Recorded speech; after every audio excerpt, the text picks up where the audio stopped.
Hi, everyone. Welcome back to the show. So, I am super excited for today's guest and conversation. I have Megan Ashton with me, who's the founder of Unity Breathwork. And I know we're going to have a really great conversation about breathwork and, all of the things. So, Megan, welcome to the show. Thank you. Thanks for having me, Elise. I'm really excited for today's conversation. It's so needed. Totally. Yeah.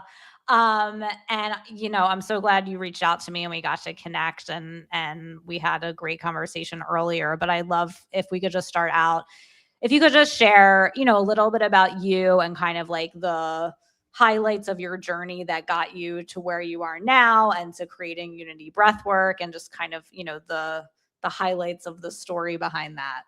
Okay. Before we do any of that, I would love it if you're okay if we just take 3 grounding breaths for myself and for everybody listening. Yeah. Okay. I'm going to blink my eyes closed in case everyone else would like to as well. And just taking in some soft, slow breaths into the belly, in through the nose.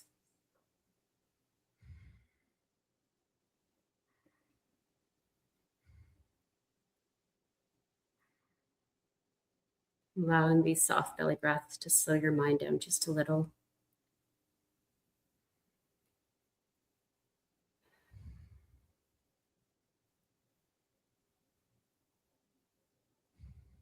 Just taking one final belly breath. And then when you're complete, blinking your eyes open.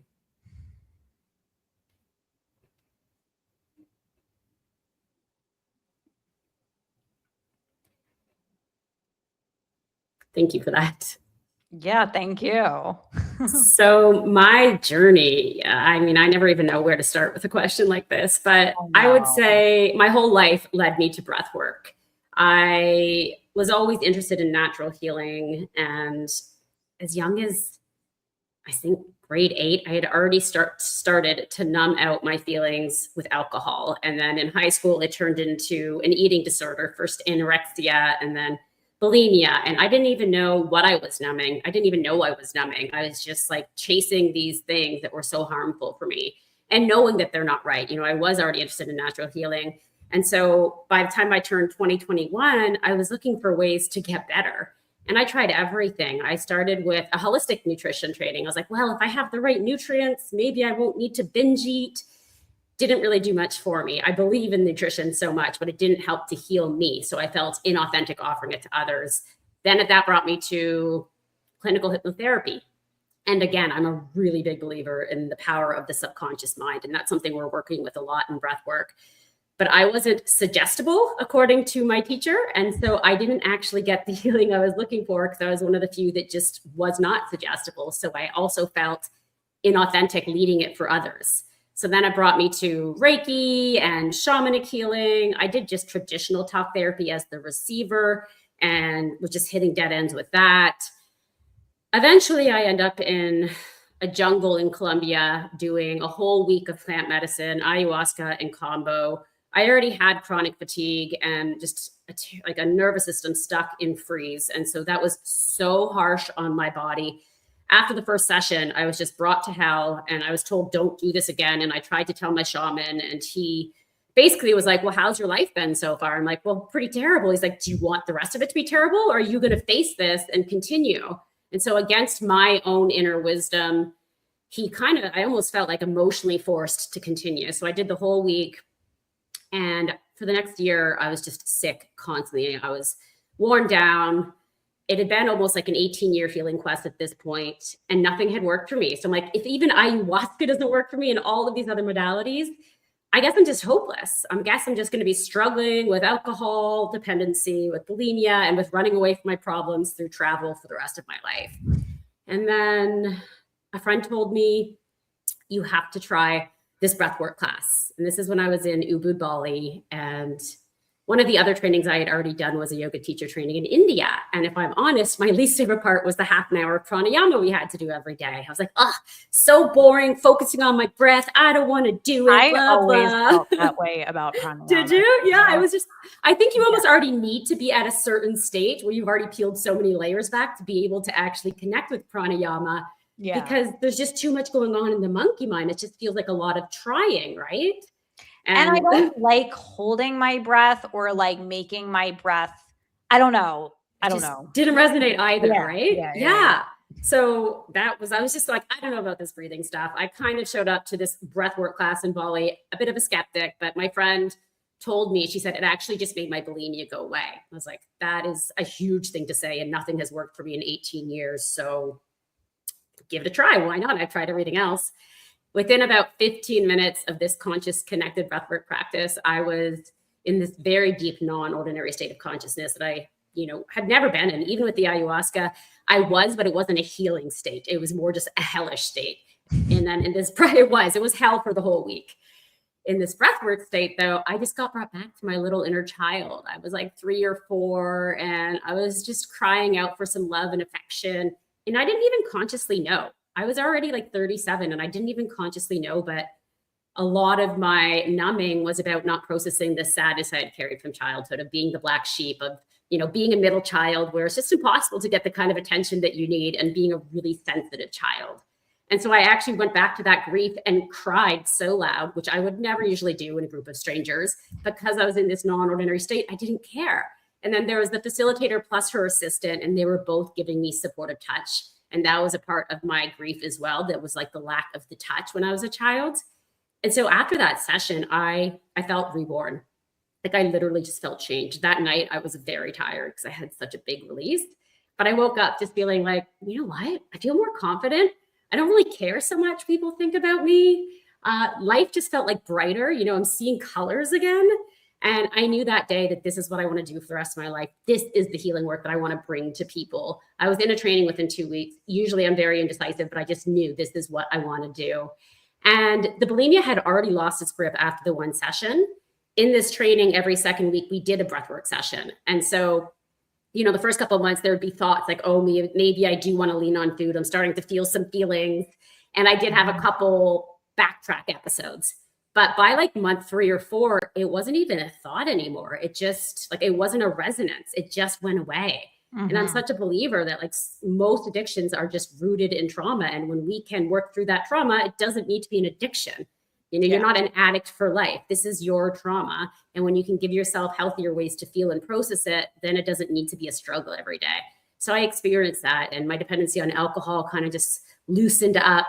And also just my need to travel. I've been using travel as an adult my whole life to just escape. When things got too much, I'd like, oh, it's this town. I got to get out of Ubud, or I got to get out of this scuba diving island. But it was really just me running from my feelings without consciously knowing it.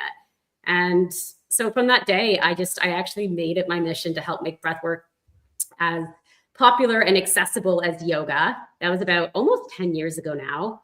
And after the training, I was already a wellness writer. So I started to write for a lot of the international training schools. So I got to get paid to learn more about my craft. And I got to see inside all of these schools. And I learned so much. And I saw a lot of strengths, and I also saw some weaknesses. And just having people come to my sessions, I was hearing some horror stories about people's experiences with other facilitators. And I was seeing that there's trainings in my hometown where I am right now visiting, 50-hour trauma-informed, conscious connected breathwork trainings.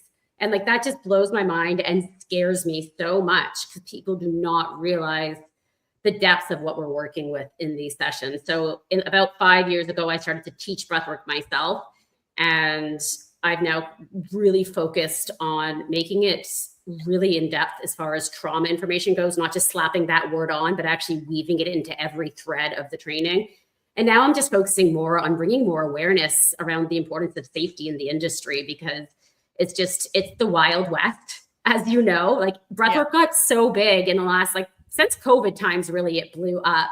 And because of that, it's just so unregulated. In yoga, they have the Yoga Alliance. Mm-hmm. In connected breathwork, we have the Global Professional Breathwork Alliance, but it's not regulated like the Yoga Alliance yet. And so that's my vision, is to get that regulated so that we can have more safety in these sessions. So that was a bit of a long-winded answer. Yeah, no, it's great. I mean, there's a lot of things, a lot of threads I wanted to pull on. Obviously, ultimately getting to the main topic around okay, what does it look like actually to regulate this, and I want to talk about that mostly, but just a few things. First of all, I don't know if we talked about this, but I also had an eating disorder that I healed when I started doing breath work. And again, I had a very similar experience. I was young. I was 19. And I had the same thing where I didn't understand like where all of this was coming from. And I think that's how I ended up discovering breath work, is because I was like, why do I feel so shitty? Like I didn't understand, because like I didn't have like, I had like a fine childhood or whatever. Like Yeah. obviously, Seem normal enough, right? yeah, exactly. Like there was nothing I could like pinpoint. And I remember like when I when I first started doing my breathwork training, this was in like 2001. And I was so young. I was like 19, 20. You And I discovered did. it. You were ahead of the curve. I know. Yeah. And no one knew what it was back then Yeah. either. So, when I first started getting involved in the community and stuff, like, everyone's talking about healing, and I'm like 19, 20 years old, and I'm like standing there and I'm like, what is everyone healing from? Yeah. Like, I didn't like understand, because, like I just didn't have context for that. Like I didn't, Yeah. I And didn't back then, get it. trauma wasn't a word that everyone knows. Like now, my teenage nieces and No. nephews, they're like, oh, yeah, that was traumatic. And it's just dropped in. Like everyone just knows that we all deal with trauma. But Yeah, back no then, one that was like, no, talks that's, about it. you didn't have an accident. You didn't have trauma. Right. And even in those communities, I don't remember hearing that word, like it Mhm. wasn't until later on when I started using it, kind of like when I started my business, but it was also because, the majority of the work I had done with students, when I was a school counselor, they were all traumatized. So it was like kind of a natural thing for me to talk about and like normalize. But before that, I don't remember it like being a thing. So Mhm. anyway, so yeah, and I get what you're saying, because for me, it wasn't like I had to be like, okay, now I'm going to heal my eating disorder. Like it just was a symptom that went away as I processed like the deeper feelings. And that, Yes. and I think it definitely was a long journey for me, but like the actual like dysfunctional eating like Mhm. really stopped pretty quickly. I mean, the Yeah. rest of it was just more like, thoughts, and I think Mhm. that really, if I could say the honest like truth of that whole arc, I think in the last like 2 years, I can say that like I'm fully like don't have any of those like issues anymore. Even just like a flutter of thinking in my mind. Do you know what I mean? But it's Wow. such a long process, Yeah. but like the actual like eating disorder ended very quickly. But a lot The of it is just residual like, thoughts. Yeah. There's yeah, still exactly. The subconscious thought pattern. reprogramming that, Yeah. needing to be, yeah, Yeah, updated. exactly. And then the other thing I just wanted to pull the other like two threads I wanted to pull on a little bit, because I feel like these are very common things for people. Like you mentioned, first of all, the plant medicine, which I wanted to go into a little bit more with you just because it's Mhm. so popular right now. And I Yeah. wanted to go a little more into your experience. But also the other thing you said too is around like, hitting dead ends in therapy. And I think that's a really common thing for people too, that like would bring them to breath work. So can you just talk a little Yeah. bit about what that was like for you? Yeah, I just, I think there's power in talk therapy to get some awareness and tools, but it can only go so far. Yeah. And, I've had a lot of therapists in my breathwork training, and they say that, they see like a shame and a guilt in their clients because some of them have been going to them for 3 or 5 years and they know better, but their body's still reacting. They're Yeah. still going into these unhealthy relationships, or they're still relying on drugs or alcohol or whatever it is. They still have treatment resistant depression. And that's because it's top down, and our traumas are stored in our bodies. So you can't talk your way out of trauma. It was never stored in the brain, anyways, in that way. Yeah. And so I think because I was already such a researcher and writer, like I already knew all the things, like most of the things, like Yeah. I was like, okay, I already know this though, but I'm still being triggered and I'm still needing food, even though I could abstain for a few months. It's like every day is a huge day that I abstained. And so then Yeah. it was just that you need to work bottom up. You need to combine the two at least, if not, because you've got to work in the body and the nervous system first. And I think that that's just like the pathway for so much more positive change. And that's one of my visions too, is to get more therapists and mental health workers recognizing the importance of working bottom up. And I am seeing a lot of therapists using EMDR. So that's bottom up. That's great. But I want breathwork to be as well known as EMDR, or more so in therapists. I want them all to have a breathworker that they refer their clients out to, or for them to train themselves, because most people that I know that have done EMDR, and even therapists that have worked at the EMDR and then trained in breathwork, they're finding that the breathwork is actually far more powerful than the EMDR for creating change in their clients. I agree. Like, first of all, I have nothing against EMDR, but I think it has to be, in order for it to work, it has to be a specific memory. And also it can't be something that, like, because a lot of what I end up working with people is like imprints or energies or patterns or wounds that happen before you had cognitive thought, like, or in the womb. Yeah, it's not an actual memory that you consciously have. Exactly. So EMDR is not going to do anything for that. So that's, and that is mostly where everything starts anyway. Oh yeah, for sure. In the womb and our birthing traumas. But the other thing too is, you know, with a lot of trauma, the conscious mind tries to protect you by making you forget about it, but it's still held in the body. So you can't EMDR out of that trauma memory that was so traumatic that you couldn't even remember it. Yeah, exactly. So I think, you know, and again, it's not to say anything bad about it. I think it has time and place for it, for sure. Yeah, exactly. But yeah, I definitely think it has its limitations. And I'm hearing too, which I love, like, so some of my therapists are also breath workers. They're now introducing, sometimes just every 2 weeks, they do a small group session with their clients. They bring their clients together, and they're saying things like, you know, this client had treatment resistant depression for 5 years, and suddenly like the veil's lifted and they've only done 3 breathwork sessions. Or I've been talking to this client for years and they haven't opened up about this actual trauma that happened to them a decade ago, and now they're opening up. And so it's just like, it's just reaching these much deeper layers, which is so beautiful. Yeah, 100%. Yeah, I mean, I've had a number of therapists in my certification, and it's almost like a relief for them, because they're like, okay, now I know how to address this. But the sad thing is like, with the training that they get, unless they are motivated to figure out how to deal with this stuff, they're not trained in trauma. Like, I have a master's degree in counseling psychology. We never once talked about trauma in my master's program. Yeah, it's mind blowing. I'm hoping that there'll be a new paradigm in the next 5 or 10 years where that's not the case, but I think we're moving in that direction. Yeah. And honestly, go ahead. Never mind. No, I don't want to get into it. I'm sure we can circle back to it. Yeah. Okay. No, I just wanted to touch on the plant medicine thing a little bit too, because I just feel like it's something that so many people are like doing right now, and it's so popular, and it's not the end all be all at all. And again, I'm not saying it can't be helpful. I think it can. But yeah, I'd love to just hear a little more about your experience and like any, like, you know, just what you can offer to people around that topic.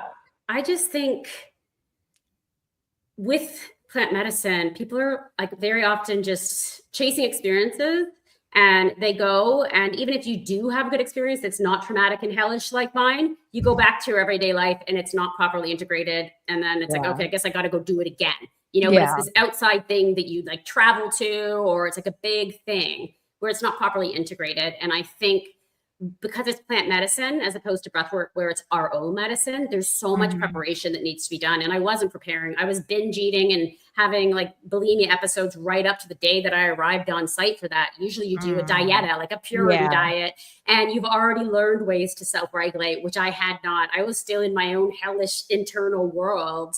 And so to go and take this medicine and put all of my power into this person who was feeding me, like, he told me, he's like, oh, I gave you the man's dose, the double dose, because I just felt like you needed to go further after my first hellish experience. And I was just vomiting so much the entire night. Usually it goes away after an hour. 12 hours, I was so out of it, I couldn't even make it into the bucket. Like, I've never been that out of it. Yeah, like the bucket was right there. I was so out of it. I was trying to get him to give me an antidote, but I couldn't keep it down. And it was just hell. And then he was making me do it again. And I think, you know, because it's become almost reappropriated, there's a lot of people who are in it, like a lot of shamans or, you know, plant medicine guys that are in it not necessarily because it's in their lineage and they're properly trained to hold it. And that was my experience. He was, I felt like dark energy every time I took the medicine from him. I felt like there was darkness around him and there was like zero good intention. It was all about him being in the ego position of giving something to me. And it just was not trauma informed. It wasn't properly held. He would like give me the dose, stay with me for an hour, and then he'd bring in his 18-year-old babysitter to be my guide. So like there can be, like, I feel like that's not common. Like I had a really bad experience. It's not usually that bad, but I mean, I've heard of bad things like that. Yeah. Or when people are in that hyper vulnerable state, they're getting taken advantage of. Yeah. There's just, and also just they're deciding the dose. So that's not you. That's not your inner wisdom. And nobody else knows what dose is good for you. So it's so easy to have too high of a dose or for your body just not to be ready for it. And again, once you go back into everyday society, any breakthrough you've had, it's almost never integrated. Whereas with breathwork, when you could build it into your life, you're like, oh, you know what? I'm going to go twice a month. And then I spend time in between journaling or writing. And it's just kind of built into your everyday life. You're slowly creating these real lasting changes. Yeah. Yeah. And then like after the first night, I'm just curious, like you felt like you shouldn't do it again. Yeah. What kind of like, was it just because he kind of convinced you that you should, or like, what was kind of that feeling that you had? I'm very stubborn. When I set my mind something, I'm going to do it. And I was convinced nothing's worked for me. Ayahuasca is my answer. This is what's going to finally heal me after my 20-year healing quest. So I went determined. After the very first session, I was just in this like hellish where like all the senses, everything was spinning and colors and noise and just so much. It was overwhelming. I kept thinking, come back to your breath, even though I wasn't even a fan of breath work at that point, but that wasn't helping. And I got a clear message, like when I was in this state, don't do this again.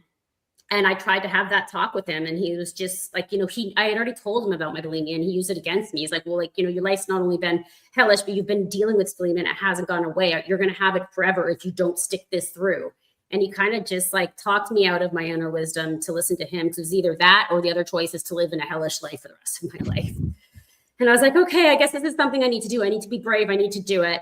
And so I went back in and then he double dosed me. And it's just, it was just a terrible overall experience. And it just lasted so long. Like usually they say 8 to 10 hours. I'd be out there for 8 to 10 hours. I'd have a shower, I'd eat, and I'd go to bed. And then I'd open my eyes and I'd be back in it again. So like I was like having 18-hour medicine days.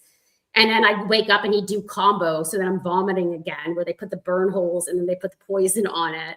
And I already had a compromised immune system and chronic fatigue. It's way too intense for people that already have autoimmune conditions to do all of this medicine. It's too much for your nervous system and for your body.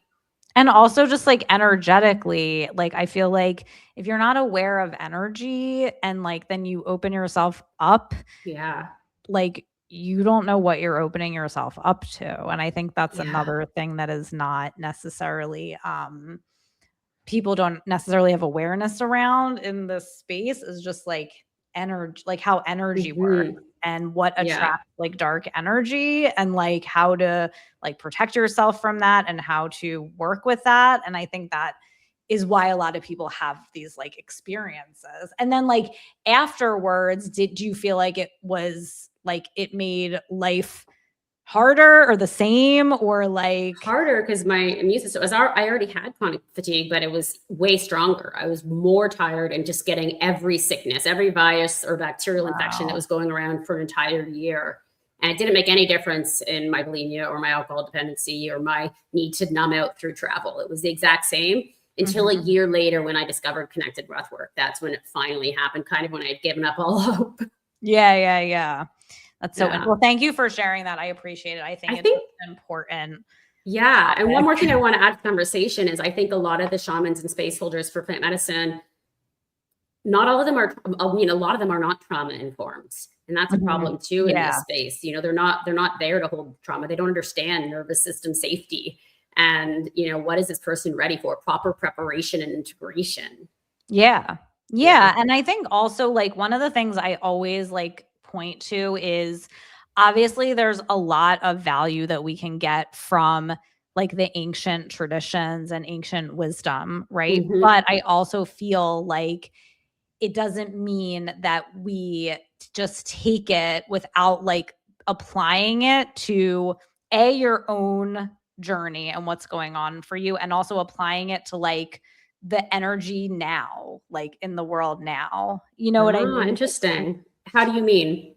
Well, for example, with something like ayahuasca, right? These shamans supposedly this should be passed down to them as like an Yes, it's through ancient their tradition. lineage. Yeah, Yeah. exactly. And as it's passed down, it's like passed down in this way where it's like, okay, this medicine has this energy, and you create a relationship with it, and it teaches Yes. you something, right? Yeah. And it's But in sacred. order, right. So in essence, them being trauma informed is neither here nor there, because that's the thing is like, but at the same time, now we're like living at a time on the planet where like everything it's traumatic, just like living on the planet, right? Yeah. So like people are going to have trauma come up, people are traumatized, so Yeah. we need to be able to take that like wisdom and lineage of like, okay, this plant has this information for you, you have this relationship with it, but it Yeah. also that has to be applied to what people are dealing with now. Yeah. It's a different society than Yeah. 100, 200, 300 years ago. Yeah. That's a good point. So, and I see that a lot with stuff like Buddhism and stuff like that, where like there's great information there, but if we take it in this very like black and white way, then it can be applied in a way that's actually detrimental instead of it Mm. being like, what helpful, Yeah. because it's not taking certain things into account. So anyway, that's like a side note, but I think it's important to be able to understand that when we engage with any of these things. Hmm. Um, so yeah. So okay. So in terms of like the breath work stuff, like maybe we can just start by like for you, what were some like either experiences you had or things that you saw that kind of were like, red flags for you or open your eyes to like, okay, this is something where people need to be trauma informed, or this is the Wild West, or it's lacking in this space. Like, let's start there. Okay. Yeah. There's just been just so many incidences of people coming to my sessions and having just shared an experience that they had in the past where the facilitator didn't even warn the breathers about something as basic as tetany, where the hands go in a claw shape. It happens to 70 to 80% of breathers. The other time tetany happens in life where your hands go in this claw shape is a panic attack. Nowadays, almost everybody has anxiety. A lot of people have a history of panic attacks. If you don't properly explain that before the session begins, what tetany is, how to manage it if it gets too intense, and that you're safe no matter what, you could have someone having a panic attack in your session, and it's so scary, or just so much anxiety around it. And I think a lot of people just come, a lot of people reach out to me like, I want to try it, but I'm really scared to try it. I've heard it's so intense and scary. And that's because they've had friends that have gone to sessions where they weren't properly prepared for what was going to happen. So we call that, I don't know if you call it the frame, the whole introduction beforehand, but you don't just explain the technique, but you explain how to use the accelerator and brake so that they can slow down. You offer agency. So I always explicitly say, everything I'm going to say in this session is a suggestion. Always listen to your inner wisdom first and foremost. But what I'm hearing from my students who have breathed with other people and from some of my participants is that they're being forced. They're not given suggestions. They're being told, you have to breathe more, not like maybe breathing more if that feels safe.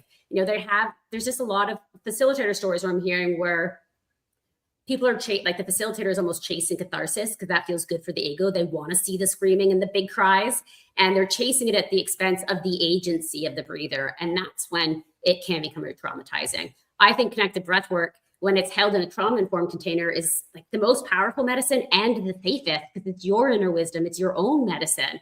But It's when your you have process. exactly, it's never your own medicine. Your own process isn't going to give you too much or not enough unless you have a facilitator who has an ego, who is forcing you to do things. And some people's their own cultural upbringing or their traumas teach them that you have to have a respect for authority and listen to what you're being told to do. And even though as facilitators, we don't want to think of ourselves in a position of authority, we are. When they're lying down and it's our voice guiding them, if we tell them they have to do something, some people are just going to listen even when they're already overwhelmed. And that can just push them too far, too fast.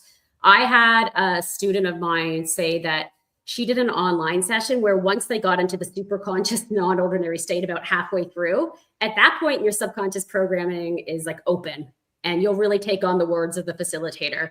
And that facilitator used that against them and started to try to sell her program, saying like, if you actually want to, now that you're in this super conscious state, if you actually want to heal and create lasting change, you need to sign up for blah, blah, blah.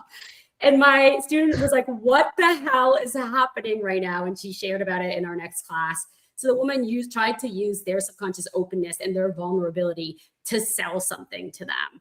Wow. And then just like some of these big sessions, I don't want to name any names, but there's a guy that's going around and he's holding like 500-person sessions in different parts of North America. And he's not really giving a frame. He's standing on the stage the whole time and he's dictating things to people. And he's just like pushing people outside of their window of tolerance. Yeah. He's not giving them agency. He doesn't stay afterwards to have any kind of sharing integration circle. I'm hearing stories. I know what you're talking about. You probably do. Yeah. I have some students that went to his sessions as well. They just went as an experiment and they were like, what the hell is this? And then just like not even holding grounding or sharing after a session. There's so many people are just holding people. They're bringing them to their edges and they're like, okay, go home and drive now. And people are like, what just happened to me? Right. And also like that actually doesn't function in terms of actually creating a transformation, right? No. Because, like, oh no, without the integration. Well, yeah. And also like you can't force somebody to have a transformation like that or like release something. Like that's not how it works. And I think that like that is kind of the problem too of like, just not understanding how this actually works. Cause this is not about my agenda for somebody or your agenda for somebody. Like their body, their being dictates that, right? That's why I always say like, I'm never going to be able to predict what's going to happen. Like it's going to be different every time. For every person, every time. Yeah. And we have to like be an allowance of that. So to kind of try to force someone to have an experience, like that's like the opposite of what this is, you know? And I think like the reason why this works so well from what I've seen is, and you know, when the space is held properly is because you are creating a container and a safe space for people to process their own feelings and come to their own conclusions. And, 1,000%. You know, I have people give me that feedback all the time of like, this was so powerful because like you just allowed me to process and come to my own conclusions. And, you know, and within that, like, that's actually the only way. Like, imagine like when you were struggling with like drinking or something and someone was like, well, really, you should just stop drinking. Yeah. That's what you should do is you should stop drinking. And it's like, well, if I could do that, don't you think I would have fucking done it? I would have hit that the light switch up if it was that easy. Right. That's not how it works. So like, you can't force somebody to have an experience. No. And, you know, I think too, that a lot of the, you know, I've been around the block with this, a lot of the breath work that is the more like screaming, flailing, all of that stuff. Like, to me, that is just a way that people are avoiding feeling, you know, they think they're accomplishing something, but they're just avoiding what's there by not like being with it. And like, you know, I hate to like say that to people who that might disappoint them, but that's largely, and I'm sure, and there's always exceptions, there's always nuance. I'm sure there's times where that's fine, but, and I think, you know, obviously if there's a noise that needs to come out of you or you need to move in a certain way, like by all means do it. But that is not the like point of this, is to be like flailing and screaming the whole time. Like that's chasing experiences again, you know, and it's not integrating and it's not actually allowing yourself to feel. It's a distraction from feeling. Yeah. It's avoiding feeling and like thinking that you're doing something. Yeah, I agree. Yeah. Sometimes I see it too, just like there's always natural body movements, which is great. But if somebody's just like repetitively moving for the entire session, I'm just like, I think you're just distracting yourself. At this point, or nonstop toning. Like the whole time. I'm like, first, the emphasis is meant to be on the inhale, not the exhale. Toning is the exhale. Also, I think this is, you know, a distraction point. You're getting closer to something deep down. And this is helping to like get you out of that, keep you away from it. Yeah, and Yeah. also, like, I always tell my students too, like, you can kind of feel the energy behind something if somebody is, Yeah. like, doing something to avoid versus, like, it's just kind It of being like a natural release. yeah, like, it Yeah. has a different energy to it. You can just feel it, and if you feel it, you can trust that and be like, "Okay, let's stop, and let's just Yeah. like, breathe into what you're feeling." So yeah, and I think, there's so much nuance to it because I think that obviously everybody, like all practitioners kind of bring, their own energy to it and stuff. And I think that is kind of another thing that I know we wanted to go into around like, it's like, okay, ladies, well, you're saying there's all this crazy shit going on. How do I decide who I should breathe with or who I should train with? Like, how do you look for somebody, or what do you think are the important things to look for if you do want to do a breathwork training, or even if you just want to do breathwork with somebody? Yeah. So I had briefly mentioned it earlier, the Global Professional Breathwork Alliance, or GPBA. It's the closest thing we have to a regulating body. I'm hoping one day it's going to be as important as the Yoga Alliance is, where you literally need to have it to work at any studio or to get insurance. I'm hoping we'll go in that direction, but they do have really rigorous standards for trainings. You have to submit your curriculum and you have to meet so many different things for ethics and safety. So at least a school that's on there, or a practitioner that has the GPBA badge of honor on their certificate, Yep. you at least know they've met the bare minimum there. Yeah. You also want a practitioner that did a trauma-informed training. Not all the trainings at the GPBA are necessarily trauma-informed or really going deep into trauma. So that's something you want to check for as well. And from those two, that's going to be a really good start, because I would say like 98% of the schools are not GPPA and trauma informed. So that's already going to be a pretty safe start. You could also just go on their website and feel into it if you're looking for a facilitator. If they're like just talking about screaming and catharsis, and you sense any sort of ego, that's a red flag, or I don't really like when people call themselves healers. We're facilitators, we're holding space for other people to get in touch with their own healers. For me, any kind of guru vibes, whether it's for plant medicine or for breath work, run as fast as you can. And I see that with trainings. Some of the heads of trainings have started to get these guru vibes, and it's a really big turn off for me. And it's a big red flag, because we're not healers. We are space holders, which you spoke to earlier. I like to say we're not directing anything. We're creating a safe container for what wants to unfold in each and every person. And we don't know what that is. I know a school that has like pre-recorded tracks, another big school, where it's like already recorded for the facilitator. And for me, that's just missing such a huge opportunity, because I think so much of the healing happens in the moment from an attuned facilitator who can hold that space and speak from something higher than themselves for what needs to happen. So just having a pre-recorded track misses so much of that magic. And another thing I just want to mention, I don't know, most people don't know about this, but there's actually a lot of danger associated with incorporating breath holds in longer conscious connected breathwork sessions. Have you heard about this at all? Well, I hate breath holds. It's another way to not go deep. Like, you won't will. go to your trauma with a breath hold. You might feel really good for a minute, but then you're back at baseline physiology. Yeah, so maybe say more about that, because it's just something that I always hated. So I never do that. Yeah. Because So go go ahead. ahead. Yeah. Okay.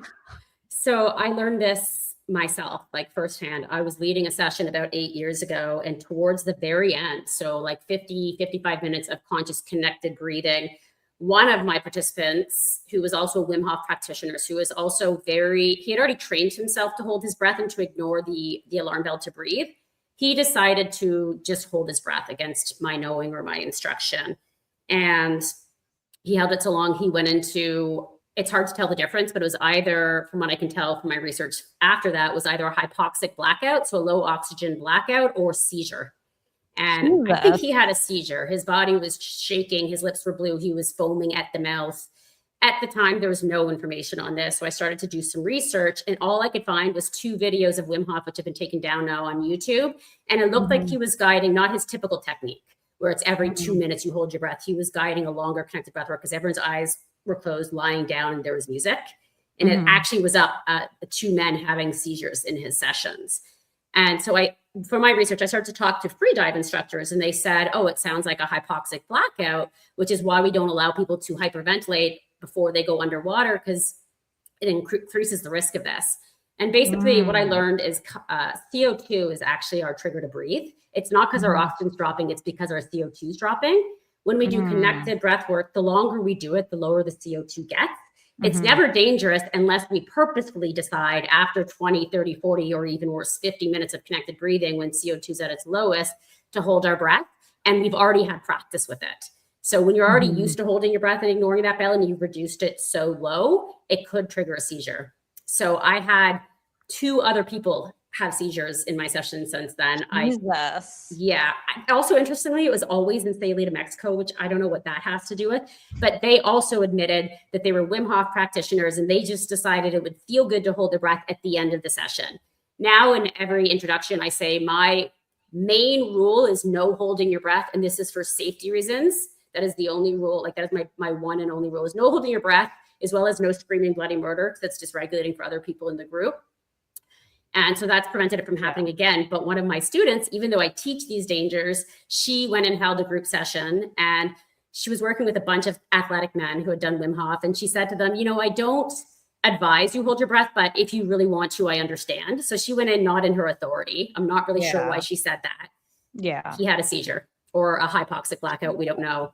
And so since then, I've just been doing more research and it seems like it's happening more than people talk about. One of my other students was in a group session at a festival in Los Angeles. And he said a guy had a seizure and in the middle of the session, they just stopped everybody. So this is another red flag. The guy, like everyone's in a deep non-ordinary state. And instead of attending to this one guy and letting people continue their breath journey, they had everyone stop your session right now, coming back to a breath, which is so jolting. And then they brought him out on like an emergency stretcher. But that could have been done without stopping the rest of the group when there's music playing and they're already in a deep altered state. You have to hold the safety of an entire group. You have 50 people in a non-ordinary state, you're just going to yank them out. He didn't even have any assistance. Another red flag. If you have a facilitator holding space for more than 14 people without an assistant, that's never a good sign. And yeah, it's just one of my things that no one's really talking about that I'm trying to bring more awareness around is how dangerous it is to hold your breath after extended connected breathing. With Wim Hof, every 1 or 2 minutes with a regular Wim Hof practice, you hold your breath. So it resets the physiology. It brings the CO2 back up. So it reduces the risk. That's when you're doing an everyday Wim Hof practice. You're not hearing about seizures. But I do know a lot of facilitators that purposefully integrate like 4 breath holds throughout their 1 hour long session. And to me, that's just really dangerous. And more people need to be talking about the risks. Well, it's interesting because like I'm the type of person that like I'm so not like if I'm like on a podcast or something and someone's like explain the scientific whatever is happening when you breathe and I'm like well I won't be doing that. I like your boundaries. That's just like not my thing. Like I'm like I can tell you all these other things, but like not my thing. But I always know when things don't feel right. And like, and also as someone who's been doing conscious connected breathing for so long, like these other breath work things that have come on the scene, I always was kind of naturally just like, no, like that doesn't like, it doesn't sit right. It just doesn't resonate for me. I mean, and also like even like the 3-part breath. And again, it's not making it wrong. It's just something that like, I don't like it because it just, I feel like it adds to my anxiety or dysregulation. And again, I know it works for some people, but then also any type of like holding my breath it just feels wrong to me. Like I just don't feel like it's serving me. And again, I know there's like something to it for people. I'm not saying it's wrong for everyone, but everyone's different. Yeah. But you almost intuitively knew for connected breath work, it just doesn't sit right. And I agree. I think like breath holds is a separate practice for separate purposes. I just don't like that they're being married together in so many sessions. And it's like, there's like physical health benefits and immune system benefits. That's great athletic performance benefits, but you do breath holds after every couple of minutes. You don't go into a conscious connected breath work journey looking to process grief and trauma. And then start holding your breath. That's like counterintuitive. It is. It's not going to. And there's science behind it too, because you're resetting all the physiology and everything that's happening in your brain that brings you to these non-ordinary states after you hold your breath. It brings you almost back to the baseline. And that's why if anyone's tried a longer connected breath work with breath holds, they probably notice it felt like a really long time, like the session, because you keep going back into normal consciousness. So usually in connected breathwork, the first 10 minutes feels long, and then the rest of the time flies by because you're in that other state. Yeah. That's so interesting. And I also think, the other thing I just wanted to get your take on too, because obviously my audience has heard me talk about trauma extensively, but like just curious kind of your take on like as a breathwork practitioner, like how would you define being trauma informed, or like what does that mean to you specifically? I think it's unfortunate because the word is just getting thrown around so lightly I know. nowadays. Like the instance I gave earlier where they're saying it's a 50-hour trauma-informed breathwork training. Like you cannot teach someone to hold space for breathwork in 50 hours, let alone be trauma-informed. I think it's not just informational, but it's actually something deeper than that. To be a trauma-informed facilitator means recognizing the importance of your own nervous system, showing up grounded yourself because your nervous system sets the state for the room, understanding the importance of getting your ego out of the way. Even having trust in the session itself is part of it. Because if you're starting to doubt it or you have fears around it, the breathers can sense that. Really having implicit trust in the breather's inner wisdom, never forcing your will on it, never trying to get someone to go further than their window of tolerance. So having an understanding of what is your window of tolerance, hyper-arousal and hypo-arousal is not what we're aiming for. And understanding the importance of agency. That is what people need to really feel safe enough to go to their deepest edges. And 100%. I just think it's something that you can't just teach in a book. It's something that actually happens from your own self-practice. I think, it's not only we have our students do like a daily breath practice to help regulate, and then the regular connected breathwork sessions. So you need to find, everyone's medicine is different, but you need to find a medicine to work through your own layers. Because if you're not willing to work through your own layers, that's going to impact your breathers.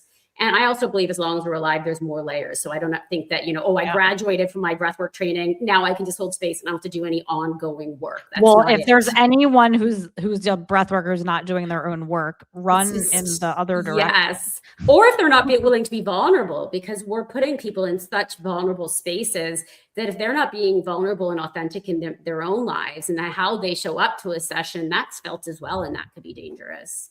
100%. I always say like my 100% best practitioners are the ones who are who've gone the deepest in their own personal journey, because like you can't take anyone where you haven't gone yourself. Exactly. So you're not going to be able to recognize what's going on and hold space. And also it's so interesting because like I feel like your lens is obviously a little bit different than mine, but what you're saying is very much the same in the sense of like, having that self-awareness when you're like facilitating. And I always say, like, I always call it like, you need to be able to put your shit to the side, and you need to have enough self-awareness to know that your shit is coming up. So you have to, because a lot of times I think for me, that is probably the most important like skill that you can learn. And I think like one of the things that I think is like a problem in these, not even just in the breathwork space, but I think in like, the healing or coaching spaces or whatever, is like people not knowing that they're triggered and projecting their shit on each other. And like that is, that's where like chaos ensues, So I think like being able to know what your stuff is, being aware that it's happening, being able to put it to the side so you can hold a clean and clear space and not bring your stuff shit. And that's a skill set. And it takes a lot of self-awareness, and it takes like you have to be able to have that what's the word I'm looking for? Like wherewithal to like take something and put it to the side and be like, okay, I'm going to deal with this later. That's a box I'll deal with after the session. I actually have a story about this. One of my students who ended up having to do an extra couple of projects after this, because he demonstrated this at our in-person, everybody takes a turn leading a session, and he was co-leading and he was holding space for a sharing circle. And he started to cry at somebody's share, and it's like, I have to go. And he walked off. And I'm like, oh my God, that is the opposite of what you're talking about. He did not put his shit aside. He started to over associate with the story. He got triggered by it. And then he took it as an opportunity for him to process in front of the whole group. And so just one extreme example of, what if like I wasn't there overseeing this to hold the group and he was just doing this on his own and he's a group of 10 people who are looking to him to help him like ground and integrate and he walks off crying. It's just, you can't do that. No. And one of the terms we use is like teaching from the middle of the mess, you speaking about no matter if there's shit going on, you put that aside, you step into role of facilitator and that has to switch. You have to put that to the side to deal with after the session. Yeah. And I feel like it actually really helps you with your own process. Like, because I always say to people too, like, of course, I'm always like in my own process and sometimes it's intense or whatever. But over time, I've gotten so good at like, I can step into this role immediately. But what it ends up happening is that it helps you to move through your own process so much faster because like, you have that like nonstop tether to like your power all the time. So even if you're like moving through your own emotions and it's intense or whatever, you never really lose that connection to your power and like the truth of who you are. So like you don't ever get lost in that process, So it like it helps so much to be able to do that. And also I'm a huge believer in like you just have to do it. Like if you want to be a facilitator, like you just have to like experience yourself as that. Yes, you have to receive it and facilitate it. Yeah. And until then, everything's just like conceptual. That's why I like throw everyone to the deep end in the like the very first day. And they're like, what? I don't know. And I'm like, yes, you do. Go. No, my sister's like, oh, I'm not ready for it. I'm like, we got to rip that Band-Aid off. I can't baby you because you're not going to step into your potential as long as you're saying that. You need to actually practice it to become it. Yeah, exactly. That it's so experiential because you don't understand what you're going to be like doing with people or bringing to the table until you just like do it. Yeah, I think an additional element to trauma-informed, particularly when it comes to holding space for connected breath work, is being in touch with your intuition and observation skills. Because people do have really big releases. And if you're just like freaked out and panicked and you think automatically, oh, I got to intervene, they're out of the window of tolerance, you're very often bringing people out of exactly what they need. So you have to be able to differentiate the difference. Like, oh, does this person need me or am I actually just intervening and taking them out? And that's an intuitive process. And doing more breath work yourself helps you to get there. To get that to strengthen your intuition and to that connection to trusting your own signals. Yeah. And also really like that knowing how you experience information, like when you're watching somebody breathe, because I think everybody does that differently. Like some people will, feel things more in their bodies or they'll have like sensations or whatever. And you have to be able to like know what's happening and like kind of like decode that so you can like have that information and awareness for people. And I think that's a huge part of it too, is just like having that presence of like, okay, what's happening for me right now? And like, how is it related to the person who's breathing in front of me? And it also might not like you might not need to do anything about it, but it's also the awareness that, that's so important to have because it'll make sense later. There's just so many levels to it. And that's why it's like mind blowing that people assume that they can get certified in 50 hours. It's like, I think people just think, oh, it's the breath, it can't be dangerous. And they're somehow missing the fact that not only are we working with trauma, but an activated nervous system and sympathetic state, all of the health conditions that are contraindicated. How do we work with that safely? People aren't even getting trained in it properly. And then also we're working with the subconscious. And there's just such a big responsibility for all of those. To try to like think that you could do that after 50 hours blows my mind. And what I'm often seeing is people that do the short trainings is they go out there and they start doing a couple sessions and then they just lose heart, or that something scary happens and they're like, okay, either I don't want to do this anymore, or they end up in a longer training like one of ours because they realize how big this work is. And when you're working with something so deeply powerful, it's a big responsibility and it's not something you can learn in 50 hours. So you end up actually spending more time and money because you go to another training or you just quit altogether. So I really don't think there are shortcuts when it comes to becoming a breathwork facilitator. And my vision and goal is that one day people are going to recognize the importance of really committing yourself to an in-depth training that's going to properly teach you to hold space so that people don't leave re-traumatized or worse off than before they came to your session. Yeah. And even like, it kind of brings me back to the whole like ayahuasca thing. Cause I feel like it's kind of the same thing where it's like, it's such a powerful thing. And I think people take it as like, oh, I'm just gonna go do this. But it's like, it's like, it's like if you play with fire, you're gonna get burned. Like you have to know how to like handle the fire. Yeah. And if you do, it's gonna be really powerful and it can like Mm-hmm. heat the house and give you light and all the stuff. But if Yeah. you don't know how to handle it, you're gonna get burned. It's a good analogy. It's true. Yeah. And it's kind of the same thing of like, okay, these like, and even with something like breath work, it is ancient wisdom. Like obviously Mm-hmm. there are different ways that it's been brought forward into like our world now, but it is ancient wisdom. But it's like, how do we apply it to our lives now and in the world now in a way that is really actually going to create change for people and be supportive to people, So I think that's like the biggest thing. Yeah, agreed.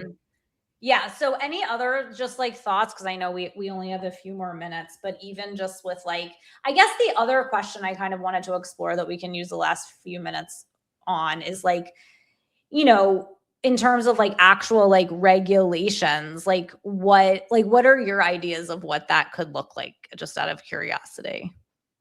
Well, I just think that all practitioners should be Global Professional Breathwork Alliance trained.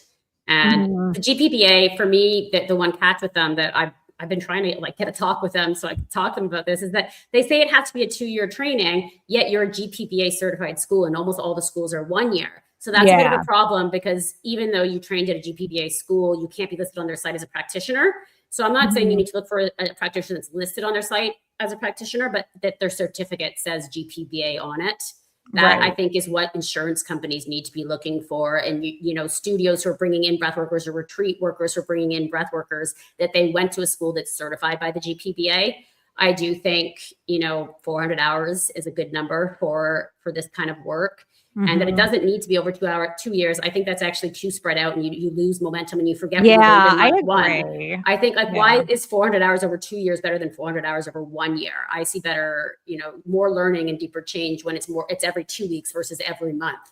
And so most trainings, you want to look for a 400-hour training, GPBA certified, and just ask them straight up if their training was trauma informed. If you can ask what school they went to, you can look up the school and see if it says trauma informed and make sure the school is on the GPBA website.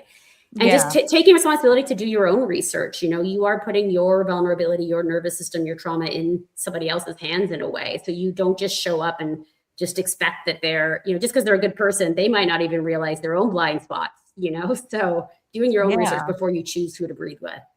Yeah. And I think it's also important to really choose somebody that you resonate with them and their kind of like perspective on it, because I think with something like breath work, there are people have different just like ways that they lean towards. Oh, yeah. Or, even when you're properly trained and trauma informed, there's so much variety in how we all hold space. So finding, look at their website. Maybe they have some videos or some blogs reading about them. Their about section, do they resonate? For sure. That's a good one. Yeah, for sure. And I think there's always like people, I think the biggest reason people come to me is maybe they've done a training or whatever, and they want to be able to take people on a like deeper journey, or there's something about the way I look at it that they connect with, that makes sense to them. So I think that's an important thing too, is just like, having somebody that you feel that like, okay, we look at this the same way, or we like have the same perspective on it. I think that's important too, because it is kind of like a wide like variety of things. Because there's some breathwork people that are talking about things that I'm just like, what? Like it's not like a different, and it's not bad. It's just like not my thing, Exactly. It's like, there's 100 different flavors of apples. Which ones do you like? Maybe you don't like Granny Smith. Maybe you like Pink Gala. Yeah, they're all great. They're equally nutritious, but which one's the one that resonates with you? I don't know where the apple one came from, but it just came to my mind. Yeah, no, it's true. It is like that. So yeah, well, I appreciate you sharing all of that, and I feel like we could have a whole other conversation as well. So maybe we'll have to do another one. But maybe if you could just share, like where people can find you, and if you have anything coming up, like your certification or whatever, and we can link all that below. Perfect. So my website is unitybreathwork.com. I'm a researcher and writer by nature, so I have a lot of articles on there based on the science of the breath and trauma-informed trainings, etc. I also have Instagram, Unity Breathwork, and I run 3 retreats a year in Salem, Mexico. It's a charming, beautiful little beach town. My next one's in November. You'll see the rest of the dates on my website. And then my facilitator training is 3 times a year. I just launched my summer one, so the next one will be in the fall, and you can find out more about that on my page as well. And it's deeply trauma informed. I'm really proud that one of my former students, who's a trauma therapist with 20 years of experience in the field, helps to co-teach a lot of the trauma and mental health models. So she's a facilitator and a therapist, and I like that combination, just like you with your background, and then you to teach breathwork. I think it helps you make the trauma-informed parts more holistic and more broad-reaching. So yeah, you can check me out on Unity Breathwork. I occasionally offer free online sessions about 4 times a year. You can find it all on my website. Cool. We'll link that below. Thank you so much. This was great. It was fun so talking good. to you. Yeah. I know everyone's going to love it. Thank you so much. Thanks, everyone. Thanks, Elise.